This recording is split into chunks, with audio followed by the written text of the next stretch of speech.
ഈ സമാധാനവും സംതൃപ്തിയും സന്തോഷവുമാണ്. ഇത് മൂന്നും നിങ്ങളെ കുടുംബത്തിന് ഇല്ല എങ്കിൽ എൻ്റെ പ്രിയപ്പെട്ടവരെ, നിങ്ങൾ ജീവിക്കുന്നത് കുടുംബത്തിലല്ല. ഏറ്റവും വലിയ പണക്കാരനാരാ? BMW കാറുമായി നടക്കുന്നവനാ? വലിയ വീട്ടിൽ താമസിക്കുന്നവനാ? AC ഓണാക്കിയാൽ പുറം തണുക്കും, ഉള്ളു തണുക്കൂല. ഉള്ളു തണുപ്പിക്കാൻ കുളിരുള്ള കുടുംബം വേണം, നല്ല മക്കൾ വേണം, കൃത്യമായിട്ട് ഒരു സുഖം കിട്ടണമെങ്കിൽ അത് വേണം. ഒരു ഉമ്മാൻ്റെ ഉള്ളം തണുക്കാൻ എത്ര ലോ ലെവലിൽ നിങ്ങൾ AC ഇട്ടിട്ട് കാര്യമില്ല കൂട്ടരെ. ഒരു ബാപ്പാൻ്റെ ഉള്ളം തണുക്കാൻ നിങ്ങൾ AC ഇട്ടിട്ട് കാര്യമില്ല. കുളിർമയുള്ള കുടുംബമാവണം. അതെങ്ങനെ ഉണ്ടാവുക? അവിടെയാണ് നമ്മൾ ചർച്ച ചെയ്യേണ്ടത്. വലിയൊരു കാലഘട്ടം പോക്ക് നോക്ക് നിങ്ങൾ. എന്തൊക്കെ കാര്യങ്ങളാണ് നടക്കുന്നത്. പുതിയ തലമുറയുടെ വളരെ ഭീതിജനകമായ കാഴ്ചകളാണ്. ഒരു ക്യാമ്പസിനകത്ത് ജീവിക്കുന്ന മനുഷ്യനാണ് ഞാൻ. എന്നും കണ്ടുകൊണ്ടിരിക്കുക കുട്ടികളെ പേടിപ്പെടുത്തുന്ന ദൃശ്യങ്ങൾ. എന്തൊക്കെയാ കാട്ടിക്കൂട്ടുന്നത് മക്കള്, എന്തൊക്കെയാ. മക്കൾ എന്നത് ഒരു കുടുംബത്തിലെ ഏറ്റവും പ്രധാനപ്പെട്ട കാര്യമാണ്. ഞാൻ പറഞ്ഞല്ലോ, ഞാൻ പരത്തി പറയാൻ സമയമില്ലാത്തതുകൊണ്ട് ചുരുക്കി പറയാണ്. ഒരു കുടുംബം ഏറ്റവും പ്രധാനമായി കാണേണ്ടത് മക്കളെയാണ്. ഞാൻ ഇനി പറയുന്നത് എൻ്റെ ഉമ്മയും ബാപ്പയും മറക്കരുത്.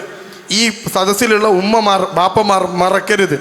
മനുഷ്യൻ എന്ന ജീവിക്ക് ധാരാളം പ്രത്യേകതകളുണ്ട്, ധാരാളം പ്രത്യേകതകൾ. മനുഷ്യൻ്റെ പ്രത്യേകതകൾ ഇങ്ങനെ കയ്യിൽ എണ്ണി നോക്ക്.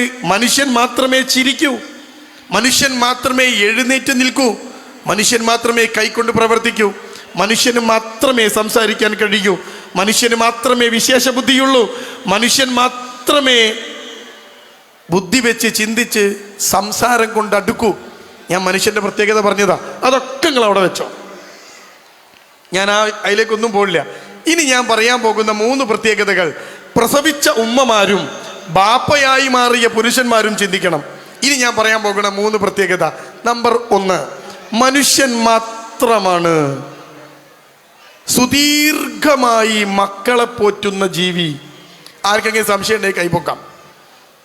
ധാരാളം കാലം മക്കളെ പോറ്റുന്ന ജീവി മനുഷ്യൻ മാത്രമാണ്. സംശയമുണ്ടോ ആർക്കെങ്കിലും? നിങ്ങൾ പ്രസവിച്ചു, എൻ്റെ മുമ്പിലുള്ള ഉമ്മ പ്രസവിച്ച ഡേറ്റ് ഉമ്മക്ക് ഓർമ്മയുണ്ട്. ഉമ്മ പ്രസവിച്ചു, അയൽപ്പക്കത്ത് ആട് പെറ്റു, ഉമ്മയും പെറ്റു ആടും പെറ്റു, ഒരേ ബർത്ത്ഡേ. ഉമ്മ പ്രസവിച്ചിട്ട് 6 മാസം കഴിഞ്ഞു. ആ കുട്ടീൻ്റെ അവസ്ഥ എന്താ? 6 മാസം കഴിഞ്ഞ കുട്ടി ഉണ്ടാവും ഇങ്ങനെ മലന്ന് കിടക്കണ്. നമ്മൾ എടുത്ത് പാല് കൊടുത്താൽ കുടിക്കും, അത് വന്ന് കുടിക്കൂല. ഏറ്റവും നിസ്സഹായനായ ജീവി, ഏറ്റവും നിസ്സഹായനായ കുട്ടി മനുഷ്യൻ്റെ കുട്ടിയാണ്.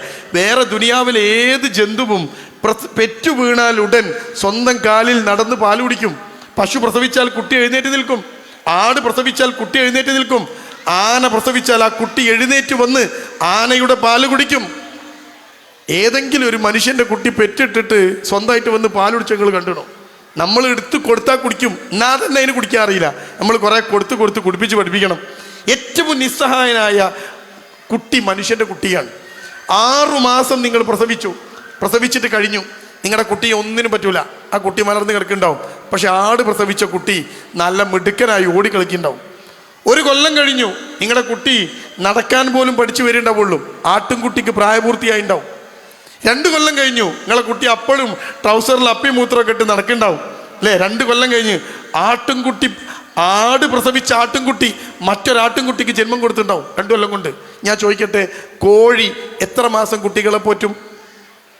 ആട് എത്ര മാസം കുട്ടികളെ പോറ്റും? പൂച്ച എത്ര മാസം പോറ്റും? നിങ്ങൾ എണ്ണിക്കോ.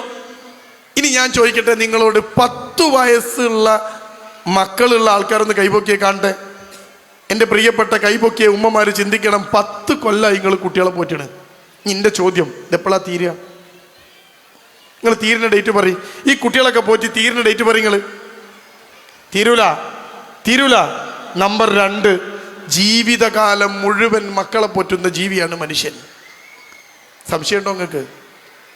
ഉണ്ടോ? ഇല്ല. ഇനിയോ? ആ മക്കളെ പോറ്റി വളർത്തി വലുതാക്കി ഉഷാറാക്കി 10-18 വയസ്സായി, 20 വയസ്സായി, എന്നിട്ടോ നമ്മളെ പറ്റിച്ച് ആ കുട്ടി ഇഷ്ടപ്പെട്ടവൻ്റെ കൂടെ പോയാൽ ഒരു ഉമ്മ നഷ്ടപ്പെടുത്തിയത് 18 കൊല്ലാണ്. 18 കൊല്ലത്തിൻ്റെ നഷ്ടം. നിങ്ങൾ ചിന്തിച്ചോ? അപ്പോൾ മക്കൾ ഏറ്റവും പ്രധാനപ്പെട്ടതാവുന്നത് അതുകൊണ്ടാണ്. നമ്മളൊക്കെ നമ്മുടെ ജീവിതത്തിലെ നല്ല കാലം മുഴുവൻ കളഞ്ഞത് മക്കളെ പോറ്റാനാ. നല്ല പോലെ ഒന്നും ജീവിച്ചിട്ടുണ്ടാവില്ല. കല്യാണം കഴിച്ചിട്ട് പെണ്ണിൻ്റെ വീട്ടിലേക്ക് ആദ്യമായിട്ട് പുതിയാപ്പിള വരും. പെണ്ണിൻ്റെ വീട്ടിലേക്ക് ഒരു സൽക്കാരുണ്ട് നമ്മുടെ മലപ്പുറം ജില്ലയിൽ. അന്നാണ് ചെക്കൻ പെണ്ണിൻ്റെ വീട്ടിൽ നിൽക്കുക. അമ്മായിമ്മ നല്ലൊരു ബെഡ്ഷീറ്റൊക്കെ വിരിക്കും, റൂമിൽ സ്പ്രേ ഒക്കെ അടിച്ചു വെക്കും. എന്നിട്ട് മണിയറയിലേക്ക്, പെണ്ണിൻ്റെ വീട്ടിലെ മണിയറയിലേക്ക് ഈ ചെക്കനെ കൊണ്ടുവരും. അത് കഴിഞ്ഞിട്ട് ഇടയ്ക്കിടയ്ക്ക് ഈ പുയ്യാപ്പിള വരുമ്പോഴൊക്കെ അമ്മായിമ്മ പുതിയ പുതിയ ബെഡ്ഷീറ്റ് വിരിച്ചു തരും. കുറച്ച് കഴിയുമ്പോൾ, ഒരു ഹണിമൂൺ ട്രിപ്പൊക്കെ കഴിയുമ്പോൾ ഈ പെണ്ണ് ഛർദ്ദിക്കാൻ തുടങ്ങും. കുറച്ച് കഴിയുമ്പോൾ ഒരു കുട്ടിയാവും. ഇനി നിങ്ങൾ കുട്ടിനെയും കൊണ്ടൊന്ന് പെണ്ണിൻ്റെ വീട്ടിൽ പോയി നോക്കണ്ടി, നിങ്ങൾ കയറിനെ കാണുമ്പോൾ എൻ്റെ അമ്മായിമ്മ ഓടിച്ചെന്ന് വിരിക്കുക ഒരു പ്ലാസ്റ്റിക്കിൻ്റെ ഷീറ്റ് ആ ബെഡ്റൂമിൽ.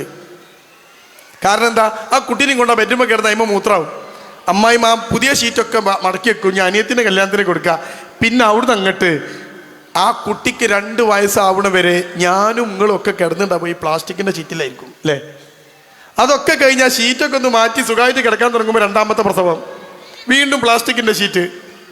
ആ കുട്ടിക്ക് 2 3 വയസ്സാകുമ്പോൾ 3ാമത്തെ പ്രസവം, വീണ്ടും പ്ലാസ്റ്റിക്കിൻ്റെ ഷീറ്റ്. അങ്ങനെ ഒരു 3-4 മക്കളെ പെറ്റുപോറ്റി പ്ലാസ്റ്റിക്കിൻ്റെ ഷീറ്റിൽ നിന്ന് എണീക്കുമ്പോഴേക്ക് പിന്നെ നമ്മൾ വിരിച്ച് കിടക്കാനാവും. നമ്മളെ മൂത്രവും ഒക്കെ പോകാൻ തുടങ്ങും പിന്നെ അല്ലേ, വയസ്സായി. എൻ്റെ പ്രിയപ്പെട്ടവരെ, ഒരു നല്ല കാലം മുഴുവൻ ഈ മക്കളെ പോറ്റാൻ വേണ്ടി ചിലവാക്കിയിട്ട് ഈ മക്കളെങ്ങാനും നന്നായിട്ടില്ലെങ്കിലുള്ള നഷ്ടത്തെക്കുറിച്ച് നിങ്ങൾ ചിന്തിച്ചു നോക്ക്. അവിടെയാണ് ഞാൻ പറഞ്ഞത്, ഈ കുട്ടി ഏറ്റവും പ്രധാനമാണ്. അതുകൊണ്ട് നല്ല വാക്കുകൾ കേൾക്കുന്ന കുടുംബമായി നമ്മുടെ കുടുംബം മാറണം. നല്ലത് കാണണം, കുട്ടി കാണണം, കേൾക്കണം നല്ലത്. എന്നാ കുട്ടി ഇപ്പം എന്താ കാണുന്നതും കേൾക്കണവും നിങ്ങൾ ചിന്തിച്ച് നോക്കിയാണ്, എന്താ കാണണവും കേൾക്കണമെന്ന്. കുട്ടീൻ്റെ സ്ഥിതി എന്താ നിങ്ങൾക്കറിയോ? കുട്ടി കാണുന്ന കാഴ്ച എന്താ നിങ്ങൾക്കറിയോ? ഞാനും നിങ്ങളും കണ്ട കാഴ്ചയെ കാണുന്നത്, നമ്മൾ കേട്ടതാ കേൾക്കണത് അല്ലേ. ഈ പ്രേമം എന്നൊക്കെ പറയണത് പുതിയതുണ്ടായ സാധനമൊന്നുമല്ല. അല്ല, പ്രേമൊക്കെ ഉണ്ടായിട്ട് കാലം കുറേയായി. ഞാനും നിങ്ങളൊക്കെ സ്കൂളിൽ പഠിക്കുന്ന കാലത്തും പ്രേമുണ്ട്. ചങ്ങമ്പുഴ പ്രേമത്തെക്കുറിച്ച് എഴുതിയിട്ടുണ്ട് അല്ലേ. ഞാനൊക്കെ സ്കൂളിൽ പഠിക്കുമ്പോൾ ആ പാട്ടാണ് നമ്മൾ കേട്ടത്. ഏതാ പാട്ട്? ചങ്ങമ്പുഴയുടെ പ്രേമപ്പാട്ട്. അതേതാ? രമണൻ എന്ന് പറയുന്ന ചെക്കൻ ചന്ദ്രിക എന്ന് പറയുന്ന പെണ്ണിനെ പ്രേമിക്കുന്നു. അന്നും പ്രേമുണ്ട്. പക്ഷെ പ്രേമുണ്ട്, വാതിൽ തുറന്നു കൊടുക്കൂല. ഒരു കുട്ടിയെ എൻ്റെ മുമ്പിൽ കൊണ്ടുവരിക, 15 വയസ്സുള്ള പെൺകുട്ടി 10ാം ക്ലാസ് പഠിക്കാണ്, അവൾക്ക് പ്രേമാണ്. ആ നാട്ടിലൊരു വൃത്തിയായിട്ട ചെക്കനെ പ്രേമിക്കുക. ആ കുട്ടി എൻ്റെ മുമ്പിൽ വന്നിരുന്നിട്ട് ഞാൻ കുറേ കാര്യങ്ങൾ പറഞ്ഞപ്പോൾ അവൾ പറയാ, ഇനി അവനെ അല്ലാതെ എനിക്ക് കല്യാണം കഴിക്കാൻ പറ്റൂല സാറേ. ഞാൻ ചോദിച്ചു, അതെന്താ അങ്ങനെ? അവൾ പറയാ, 7 പ്രാവശ്യമാണ് അവൻ എൻ്റെ റൂമിൽ വന്നത്. ബാപ്പ ഉണ്ടാക്കി ഉമ്മ അടച്ചു പൂട്ടിയ വീട്. ഈ ചെക്കൻ രാത്രി വന്ന് ഫോൺ ചെയ്യുമ്പോൾ പെൺകുട്ടി തുറന്നു കൊടുക്കുക, ബാക്കിലെ ഡോറ് ഗ്രിൽസ് പൂട്ടിയിട്ട് ഫ്രിഡ്ജിൻ്റെ മുകളിൽ താക്കോല് വെച്ചിട്ട് കിടന്നുറങ്ങാൻ പോയതാ ഉമ്മ. വേറെ ഒരുത്തനും എൻ്റെ വീട്ടിൽ വന്ന് എൻ്റെ കുട്ടീൻ്റെ മാനം കെടുത്തരുത് എന്ന് മനസ്സിലാക്കിയിട്ട് ഈ പെൺകുട്ടി രാത്രി 12:30 മണിക്ക് ഈ ചെക്കന് തുറന്നു കൊടുക്കുക വാതില്. ആ വാതിൽ കൂടി ഈ ചെക്കൻ അകത്ത് കയറുക. 12:30 മണിക്ക് റൂമിലെത്തിയ ചെക്കൻ 3:30 മണിക്കാണ് എഴുന്നേറ്റ് പോണത്. ഉമ്മ അറിയണ്ടോ അത്? 7 പ്രാവശ്യം വാതിൽ തുറന്ന് എൻ്റെ റൂമിൽ വന്ന് കൂടെ കിടന്ന ഇവനെ ഞാനിനി എന്താ സാറേ ചെയ്യാന്ന് 15 വയസ്സുള്ള പെൺകുട്ടി ചോദിക്കുന്ന കാലം. അപ്പം നിങ്ങൾ ചിന്തിച്ചോ, എവിടെ നമ്മളെ കുട്ടിയൊക്കെ വന്ന മാറ്റം? ഞാനതാ പറഞ്ഞ, നമ്മുടെ കാലത്ത് പ്രേമുണ്ട്.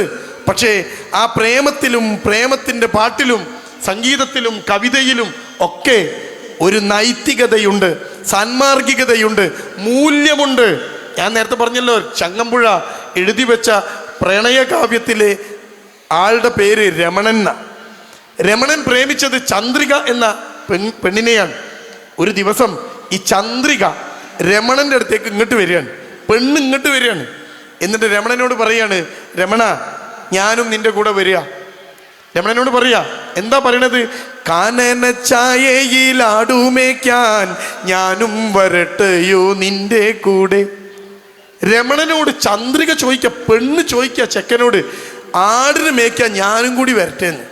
ഇന്നത്തെ കാലത്താണ് ഈ പെണ്ണ് ചോദ്യം ചോദിച്ചതെങ്കിൽ അപ്പം തന്നെ ഒരു ഓട്ടോറിക്ഷ വിളിച്ച് 2 ആടിനും വാങ്ങി കാട്ടിൽ പോകും അല്ലേ, പോവും. പക്ഷേ രമണൻ ചന്ദ്രികക്ക് കൊടുക്കുന്ന ഉത്തരം എന്താ അറിയോ നിങ്ങൾക്ക്? ഞാനും നിങ്ങളും സ്കൂളിൽ കേട്ട പാട്ടിലെ ഉത്തരം എന്താ? എന്താ ഉത്തരം പറഞ്ഞത്? പോവാന്നാ? അല്ല, പാടില്ല പാടില്ല. പിന്നെ നമ്മെ നമ്മൾ പാടേ മറന്നൊന്നും ചെയ്തു കൂടാ. നമ്മളെ മറന്നു പോകരുത്. പുതിയ തലമുറയോട് പഴയ പാട്ടാ പറയാനുള്ളത് നമുക്ക്. ആ പെണ്ണിനോട് ചെക്കൻ പറഞ്ഞു കൊടുക്കുക, നോക്ക്, നമ്മളെ മറക്കരുത്. വാതിൽ തുറന്നു കൊടുത്തൊരു ചെറുക്കൻ അകത്ത് വരുമ്പോൾ നീ നിന്നെ മറന്നുപോകും. ആ മറക്കരുത് എന്ന് ഈ ചങ്ങമ്പുഴ ആ കവിതയിൽ എഴുതി വെക്കാണ്. അപ്പൊ ഈ ചെക്കൻ പറയാണ് ആടിന് മേയ്ക്കാൻ കൊണ്ടുപോകില്ല, നമ്മളൊന്നും മറക്കരുത് മോളെ. അപ്പൊ ഈ പെണ്ണ് വിട്ടോ? ഇല്ല. പെണ്ണ് പിന്നെ പറയാണ് എന്നാ പിന്നെ ആടിനെ മേക്കണ്ട, ഞാൻ ഒന്ന് കൂടെ വന്നോട്ടെ. എന്തിനാ? സ്ഥലമൊക്കെ ഒന്ന് കാണാൻ. ഒന്നാ വനത്തിലെ കാഴ്ച കാണാൻ എന്നെയും നീ ഒന്ന് കൊണ്ടുപോകൂ. വനത്തിലെ കാഴ്ച കാണാൻ ഒന്ന് കൊണ്ടുപോകും. ടൂറ്. ചെക്കൻ എന്താ മറുപടി കൊടുത്തത്? നിന്നെ ഒരിക്കൽ ഞാൻ കൊണ്ടുപോവാം, ഇന്നു വേണ്ടോ മലാളെ. ഇന്ന് വേണ്ട, നമുക്ക് കല്യാണമൊക്കെ കഴിഞ്ഞിട്ട് സാവധാനത്ത് പോവാം. കല്യാണം കഴിഞ്ഞ് എവിടെയും പോവില്ല, വേറെ പ്രശ്നം. എന്നാലും ചെക്കൻ പറയാ കഴിയട്ടെ കല്യാണം, ഉറക്കട്ടെ കല്യാണം. അപ്പോഴോ വലിയൊരു മൂല്യം ഈ കുട്ടിക്ക് എനിക്കും നിങ്ങൾക്കൊക്കെ സ്കൂളിൽ പഠിക്കുമ്പോൾ കിട്ടി. ഈ പാട്ട് നമ്മളെ കുട്ടി കേൾക്കൂല. നമ്മുടെ കുട്ടി കേട്ട പാട്ട് ഏതാണെന്നറിയോ? ഡും ഡും ബും ബും. ഡാഡി മമ്മി വീട്ടിൽ ഇല്ല, ആരും ഇല്ല, വിളയാടാൻ വാ. അയ്യവാ, ഉമ്മി ഇല്ല, വാപ്പി ഇല്ല, അപ്പം വന്നാൽ എനിക്ക് വിളയാടിപ്പോവാം. ഞാൻ നേരത്തെ പറഞ്ഞത് 7 പ്രാവശ്യമാണ് ഈ ചെക്കൻ വീട്ടിൽ വന്നത് അല്ലേ? കേൾക്കുന്ന പാട്ടിൻ്റെ അവസ്ഥ ആലോചിച്ച് നോക്കി ഞങ്ങൾ.